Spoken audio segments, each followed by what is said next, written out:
let's first talk about that Chelsea game. Madueke with the hat-trick. He's been very criticized by the fans, complaining about his underwhelming performance. But in their win over the weekend, he flashed 3 goals. Yeah, I don't know what's your take about this kind of performance. Before yesterday's match, Yeah. by the way, Madueke went to his Instagram Yeah. and inserted, I won't put an incident, but he was writing words towards Wolves. Yeah. He wrote words saying, this place is full of SHIT.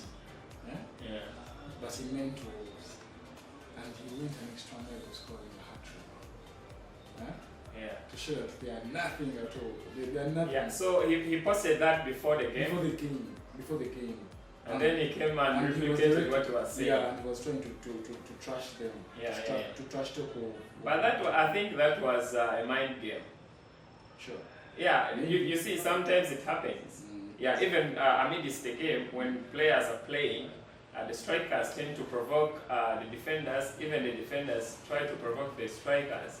But that is all about mind game. I think what Madueke did was a mind game, and he ended up using it to his advantage. I think I have to credit him because for the people who tried this mind game setting, Yeah. from the likes of Salah, you know what Salah said to Real Madrid fans before the match, all the times, all the encounters they're supposed to meet, he shows he's much prepared to beat them. Yeah. That always is what happens. So Noni Madueke scored 2 goals yesterday. Yeah. And he's been undermined by even the coach himself, Maresca, before, because his name is one of those people who are expected to lead Chelsea. Yeah. But from the 2 performances, because in the conference league where Chelsea is also participating, it won 2-0. When Madueke scored his first goal, when he had been given minutes, Yeah. he celebrated and said, and he spoke to the coach. They interpreted the lips. The lips saying these words. Yeah. Saying, what do you want to sell? You want to sell me? The one who scores this kind of, you want to sell me this Yeah. time. He has come again, the Premier League, proven that the coach does not have to sell him because he loves the team. But interpreting the lips, what he tried to mean when he was talking. Do you think it was exactly what he was saying? Yeah, because he pointed to himself because when he had even entered the even match, the gestures. it was not the gestures of his face. Yeah. All The body language. The body language Yeah. would say it all that he was not happy. Yeah. But after he scored a goal, he pointed to himself and said, "You want to sell me? You don't have to sell me." So he scored 3 goals yesterday, and all those goals were assisted by Cole Palmer. 2 of them, I think, because the other one, Cole Palmer scored it himself, and it was to a margin of 6 goals to 2. That was unexpected. We didn't expect this because we thought Wolves has always been giving Chelsea a 10. We thought maybe it could end 2-1 or a draw because it was 2-2 in first half. So Wolves showed us that maybe they might give difficulty to Chelsea. But whatever Maresca told the Chelsea players in the second half, that we did not know well. When they came in the second half, they pressed until the end. And the very last moment I cannot forget to talk about is the Pedro Neto moment where he assisted Joao Felix when he had just entered. He gave him a very, very clear pass, and on his debut again, the second time reporting to Chelsea, being a Chelsea player not on loan, Joao Felix managed to score a very brilliant goal. Yeah, we can see that Joao Felix is proving that he's an asset to the team. Yeah. He came. Although I have a question, I don't know why.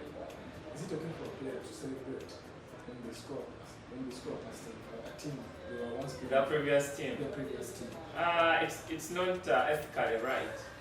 It's not ethically right because we saw it with the likes of Adebayor when he was celebrating against Arsenal. He ran the whole pitch, and it wasn't a good gesture. Adebayor had reasons for that.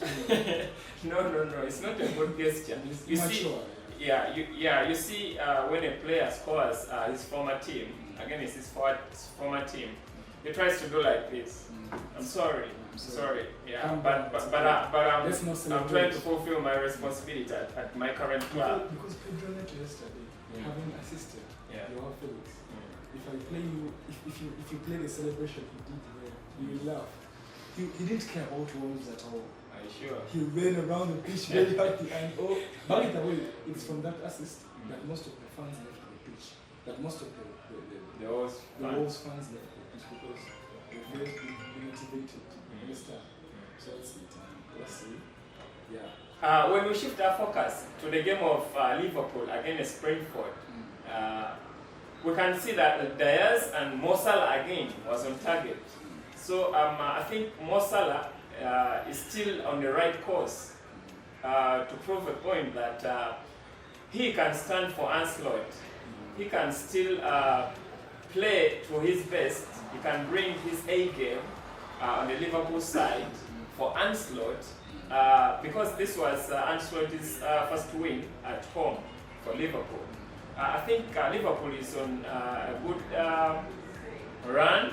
This is their second win of the new campaign. Yeah, so I think irrespective of not making any transfers, not signing any new player, I think Liverpool is still doing some good job in the new season. Yeah. The Brentford side yesterday did not play they played a poor game. I saw the match, and from the results that you've read for us, plus the fans who are watching us, Beumbo and his fellow, Juan Wissa, were out of game yesterday. Liverpool defense pressed them too much. They could not even enter the box to try and shoot the goals inside the net. And I credit the defense. I credit Virgil van Dijk. I credit Robertson. I credit Trent Alexander-Arnold. Although he was subbed off in the 78th minute and was very angry. I don't know why he was angry, because as a professional defender, we played 76 or 78 minutes on the pitch. I think, and you're already winning the game, you don't have to show that anger towards the coach, because also your other fellow players, the likes of Bradley, the one who entered with his number, they also want to have the same game time we have. They're also good people, they're also good players on the pitch. So Mohamed Salah, like you say, has proven to us that even this season he can still run the same things. Even more, he could even perform more than last season. Because last season, according to the performance of Mohamed Salah, there was reduction. He did not play to his fullest. But this season is showing us, because Ancelotti is the first Liverpool manager to win his first 2 encounters with a clean sheet in the beginning of the new season. So I credit that for Liverpool as a team. Liverpool as a team with its defense. And I told you, the one thing you see with Liverpool, I think they're using the same tactics that Jurgen Klopp used to do, because I'm not seeing any much differences, any new signings that are really making the Liverpool team different from what was there. Yeah, Bournemouth was a draw with Newcastle, as I said in our last episode. So when we look at the Manchester United game against Brighton and Hove Albion, Manchester United lost. We thought Manchester United started a new campaign in gear, but then I was so disappointed. Though Brighton is a very good side, and when it comes that they're playing at home, so Manchester United lost their away game, their first away game in the new campaign against Brighton. I don't know what this means to Ten Hag, because I thought Ten Hag had started his winning streak in the new season. This is really not good news to the Manchester United fans. I mean, the transfers, the new players that were brought in the fold, the likes of, and they are also chasing the signature of Madueke, who is soon to be also brought to the fold. So I think Erik Ten Hag need to do more to bring happiness to the fans. I think on this side, you credit Manchester United as the bosses of Manchester United. They tried, try bringing in new recruitments from the directors of the club and assistants to assist Ten Hag in performing. But however, I said I agree with them. They brought in new players, the likes of Madueke, Light, who else? Euro is an injury. But they brought Yeah. Diallo is, Zaxi, yes. But trust me, they have to let some players go because some players are already tired and exhausted and cannot play. I heard Sanchez leaving Manchester United. Did you hear that? Sancho, yeah, and Chelsea is one of the contenders. What is he going to play in Chelsea? Because Chelsea, they are looking at Sancho's transfer deal, and they want to swap with players to sit in the deal so that they can make it possible. Yeah, for Manchester United to sell the player. Hopefully, it all goes on well and positive. But I've been telling you that Manchester United, it has the likes of Zaxi, but they have to let players like Anthony leave because Anthony is not playing anything serious. Yeah. Mason Mount. Cristiano Ronaldo asked for Manchester United to release Anthony to Saudi Arabia. Really? Yeah. So it was. I think it was yesterday. Or a day before. Who is Cristiano concerned about Anthony? Are they friends or they just paying for Manchester United? Because I don't see why that he brings up. Because Cristiano Ronaldo, I think they have some relationship, and with Anthony. Yeah, okay. Yeah, with Anthony. So Anthony cannot speak for himself. To the agent. No, I mean Cristiano Ronaldo is asking Anthony or Manchester United to release Anthony to the Saudi side. Why? He's still a young lad. You know, I think Cristiano Ronaldo is doing something here because we saw. We can remember when Bruno Fernandes was joining Manchester United. Yeah. He was influenced by Cristiano Ronaldo. So this is not the first time Cristiano Ronaldo is doing such a thing. But then leaving, then you talk to someone. Yeah, because I think a league. Okay. Because I think he cares about the players. Maybe he knows his potential. Yeah, sure. He has failed in the English league. Yeah. And maybe he wants he can do better elsewhere. So finally, as when you bought out, when you bought Manchester United, they have to let players like Anthony leave. They have to let players like Rashford leave. They like him, but he's done enough. He cannot do any better. Then lastly, I think they need a captain who is better in talking to the fellows when they make mistakes, backing at them, telling them why it's wrong. Because Casemiro is not a captain, but you see at least he's trying. He's like the captain of the team. So I think Manchester United is dropping down. For sure, it has not yet played well. Erling Haaland, he smashed 3 goals, making it the 10th hat-trick. 101 games, 92 goals for Manchester City side. He's a player who delivers. He's a player who fulfills his responsibility. As a striker, he scores goals.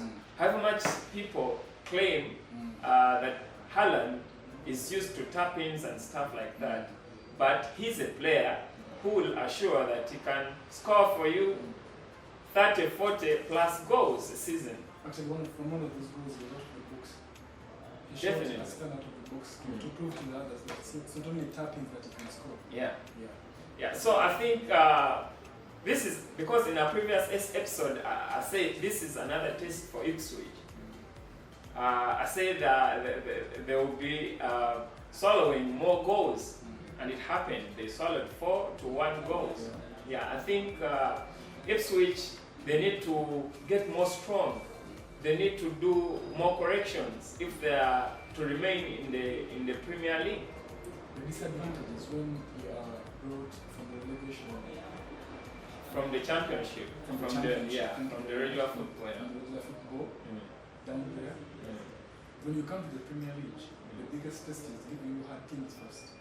You look at all the teams that Ipswich has played. Yeah, Liverpool, now Manchester City. These are teams of no joke. They're going to beat you further. So I think Ipswich, I don't know much about their next fixtures, but it's high time we paid attention to it because they need a slower team. They need to pick up themselves because if it goes on like this, if for example maybe they're playing Chelsea next or Liverpool or Arsenal next, in these few weeks to come. That is a bad one because they have to swallow. And if you swallow hard, the momentum, you lose the momentum. Their next fixture is Fulham. So at least that is a breather because Fulham is also struggling from the display we've seen so far. It's not a very, very hard team. They've been underperforming, so I think this will be a 50-50 fixture. So maybe Ipswich will gain momentum on them because they'll be not left to breathe. They're not breathing well. So I think we should credit them for having left the championship, the Premier League, but it's burning here. So they have to be serious and find out the real tactics from their new coach to prove to them that it's not a must that every team that comes from the championship should go back down or should drop down. Understand? So that's how we should go with this. Yeah, and when we look at the game of Aston Villa and Arsenal, as I said in our previous episode, that given the fact that Aston Villa gives a hard time to Arsenal, like in the previous seasons, because even it costed them last season a trophy, the champions, becoming the champions of the EPL. Aston Villa. But this time around, they seeded them and they scheduled their fixture against Arsenal. The first game, this was the second game of Arsenal. So Arsenal did very well. They executed some good football. David Raya made some good saves. That save against Watkins. And Saliba again, he pocketed Watkins, a very prominent striker in the EPL and a very top world-class defender, Saliba. So I think Arsenal is in a good course.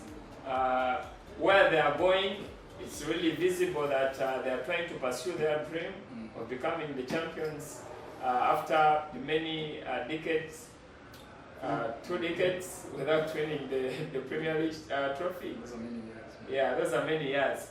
So Trossard was brought on as a substitute in the 67th minute. He was on the score sheet. That a first touch, he put it behind the net, and later, 10 minutes apart, Thomas Partey also was on target. I think Thomas Partey is also proving a point that he needs, he's so crucial in the campaign of Arsenal, in the new campaign, this new season, that he's really an asset. I mean, is there any other issues that arise that he might be on his way out, he might be this and that, blah, blah. I think Thomas Partey is trying to prove a point, and you saw how many interceptions and how many passes going forward he made. I think Thomas Partey is really very crucial to Mikel Arteta and Arsenal as a team to bring the glory to the team. Even Trossard, he's saying that he's proving a point that I'm not deserved to be on the bench.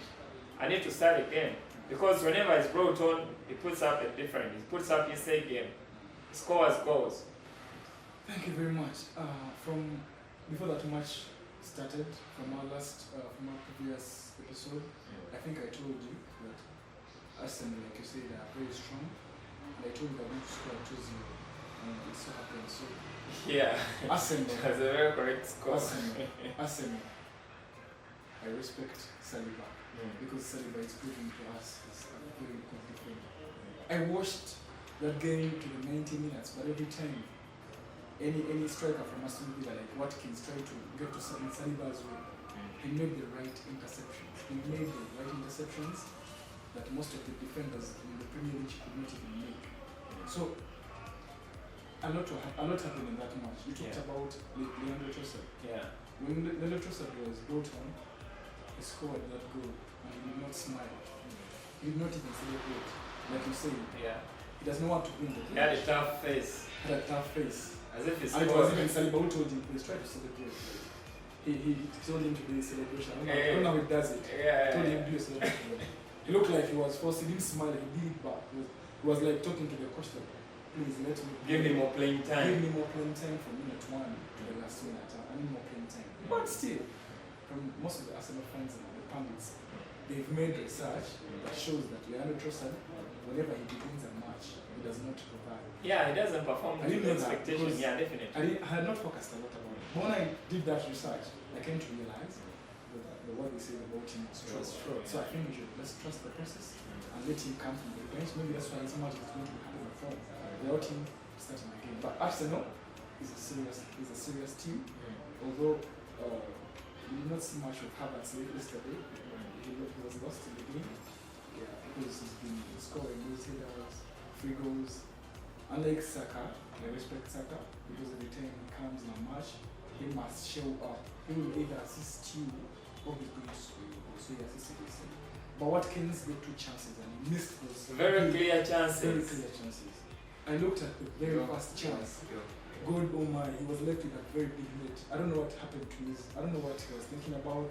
I don't know how much depressed he is. Maybe he's just depressed because that was a clear goal. He was supposed to score that. I would forgive him for the second goal. You can think that he's mentally not stable, he's mentally not fit. Because this is not the Watkins we knew. Yeah, for last season. So basically, we shall wait for the Watkins we know last season because I know he will come back and stand still. But from yesterday's performance, it was not better. Yeah, I So don't respect Arsenal. I think they are going to be like they're going to play like the last season. They're not going to go down like teams like Manchester. They're not going to play with any team. Joke around. Yeah, they were on a good course. In other results, we saw Crystal Palace losing against West Ham United, Fulham winning against Leicester City. We saw Southampton losing against Nottingham Forest, 1-0. We saw Tottenham Hotspurs smashing 4-0 against Everton. Yeah, the goals from the Tottenham goals, they came from Bissouma in the 14th minute. Hugh Min-son, he managed to score a brace, and Romero, he managed to score to make it 4 against Everton. So I think we can wind up with the results that managed to happen over the weekend, and then we can at least talk a little bit about the transfers that happened. Ilkay Gundogan made a return from Barcelona to Manchester City, and in his interview, he was like, he cared about Barcelona. He was like, please help the team financially. So Arsenal also managed to secure a signature of Mikel Merino. Yeah, sure. Yeah. So Mikel Merino will be the new addition to Arsenal. He finished medical. He finished medicals here. Yeah. From so Real Sociedad. Yeah, from Real Sociedad. So they also lost over the weekend. So the coach was like, this costed them like this. The departure of Merino is a very big dent to the club. So we can see how influential he was at his former club. I think I will try to replicate that to Arsenal. So he's another new player. Also Calafiori and the likes. Where is Calafiori coming from the bench? Because you see, this person. I thought he's a superstar. He's a superstar, yes, but this partnership of Gabriel and Saliba, you can't just dismantle. Yes, it's just providing a cover in case of any need. If any need arises, it's just being there as a backup. Do you think if it goes on like this, he's going to like it? Because I've also focused on his interview. He's not happy. He's angry. He's not happy. Yeah, because you see, he needs to bear with what is there for now. Maybe you see this defensive duo of Saliba and Gabriel. Yeah. They brought. Okay, it was one of the duo, the defensive duo, that did a very good work last season. They performed really to the expectation, and they helped Arsenal a lot not to concede more goals. And when a team doesn't concede more goals, in many cases they have a chance of winning trophies. So you can't just dismantle this duo just because Calafiori has come. We just have to first wait for the need to bring him on. Yeah. And Yao Felix was on target after his return to Chelsea. He's one of the new additions to Chelsea. And Chelsea also is in the race of securing Jadon Sancho's signature from Manchester United. Yeah, to push this deal, they want to add Manchester United some players. Yeah, so that they can make it possible. And Manchester United, when you look at their transfer business, they are trying to sell McTominay to Serie A. So I think this is a good thing, because you talked about letting players leave from them. Yeah, McTominay.